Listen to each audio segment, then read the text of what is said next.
Salut, j'espère que tu vas bien et j'espère aussi que tu as à peu près le temps équivalent à un match Pokémon sur ta Switch. Il n'y aura pas besoin de plus pour pouvoir découvrir ce que je vais te donner dans cette vidéo.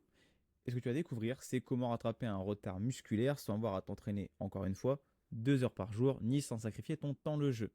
Et si tu regardes ça jusqu'au bout, tu verras que dans 3, 4, 5, 6 mois, tu n'auras même plus du tout le même physique. Donc moi c'est Corentin, toujours. J'aide des gamers depuis plusieurs années maintenant, comme toi, comme moi, à transformer leur physique sans arrêter de jouer et sans mettre la passion du jeu vidéo de côté.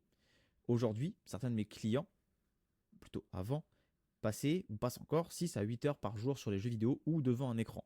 Mais maintenant, depuis qu'ils ont appliqué la méthode, ils ont enfin un corps qui respire la confiance en soi. Et toi aussi, tu peux le faire.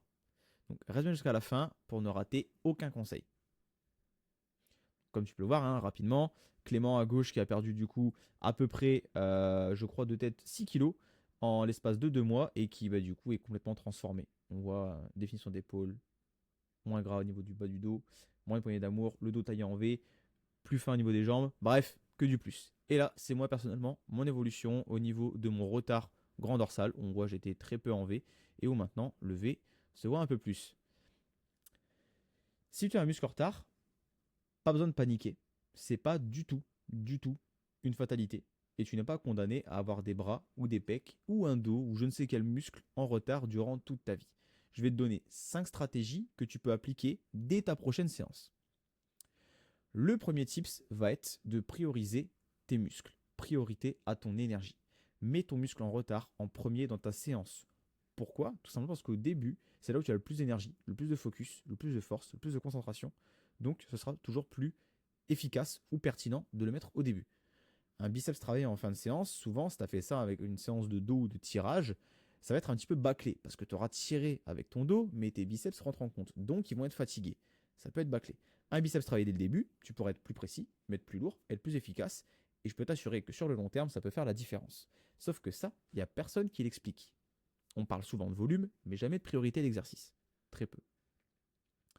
Second temps, le tempo et la qualité de tes mouvements. Ton exécution vaut bien plus que ce que tes charges peuvent valoir. Et enfin, filme-toi et regarde ton geste. Tous les jours, ou au moins toutes les semaines, j'essaie de filmer un maximum d'exercices pour pouvoir revisionner et rechanger mon exécution si besoin est.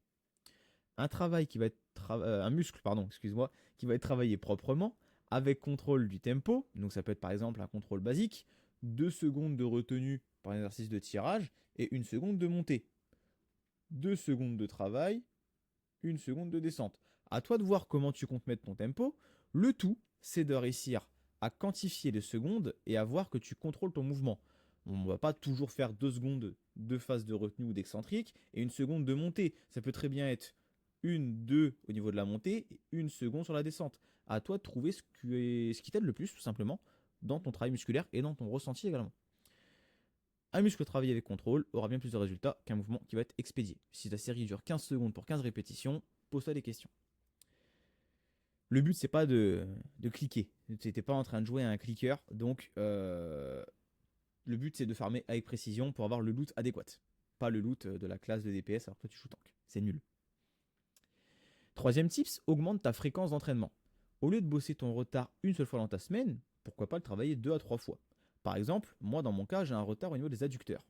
Dans ma séance haut du corps numéro 1, je mets les adducteurs. Dans ma séance jambes, je remets les adducteurs. Et si j'ai du temps bonus à la fin de ma deuxième séance de poussée, je rajouterai des adducteurs afin de pouvoir les travailler de plus en plus souvent dans la semaine pour pouvoir augmenter le volume total et donc la tension sur ce muscle et le recrutement. Attention toutefois au surentraînement. Ton muscle aura quand même plus de chances de progresser et tu accumuleras plus d'expérience. C'est du grinding, plus de sessions, plus de gains, tout simplement. Encore une fois, adapte tes charges, adapte selon ton énergie et ta fatigue pour éviter le surentraînement. Tips numéro 4, augmente ton volume, mais petit à petit. Avant, on parlait du volume global dans ta semaine. Là, on va parler du nombre de séries que tu peux effectuer, par exemple, sur une journée, sur une séance, ou peut-être sur 2 exercices. N'hésite pas à ajouter 1 à 3 séries de travail de qualité par muscle en retard. Pas besoin de passer de un exercice en 3 séries à 3 exercices de 3 séries. Vas-y progressivement. Imagine que c'est un patch note. T'es content quand t'as le patch note qui vient améliorer un petit peu, qui vient buff ton perso, qui vient nerf un petit peu le perso adverse qui te casse un petit peu les pattes en game. Bah t'es content. Amélioration régulière, ça sera toujours mieux qu'un gros pic d'un coup. Régularité, ça sera toujours plus performant. Donc, n'hésite pas à augmenter tout ça progressivement. Cinquième tips, joue avec ton échec musculaire et avec la nutrition. Approche-toi de l'échec musculaire le plus possible. Ne sois pas en échec pour éviter de te blesser, mais rapproche-toi-en le plus possible afin d'avoir en règle générale 2 à 3 répétitions maximum sous le coude à la fin du coup de ton exercice, de ta série de travail. Si tu vois que tous tes mouvements se ressemblent, qu'il n'y a pas de phase de ralentissement, que tu ne serres pas les dents, que tu trembles pas un petit peu, peut-être que tu manques un petit peu d'intensité. Rapproche-toi de ton échec et tu verras que ça te fera le plus grand bien. Et si tu n'es pas trop haut en masse grasse, mets-toi légèrement en surplus calorique. Tu auras plus d'énergie et donc potentiellement plus de gains musculaires.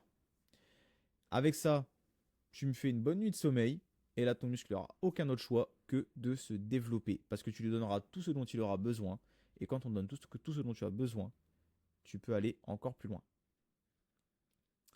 Donc maintenant, toi, si aujourd'hui dans ton cas tu es un gamer, que ton physique ne reflète pas ce que tu voudrais être et que tu veux enfin prendre confiance en toi, je peux t'aider.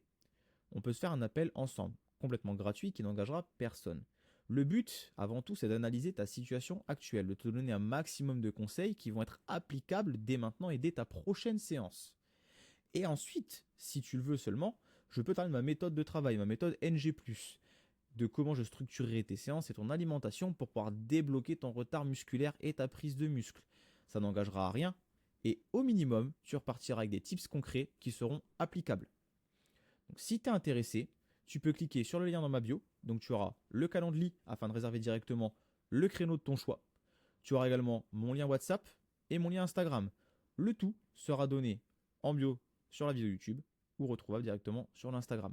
Donc n'hésite pas à me contacter et surtout, passe une bonne journée.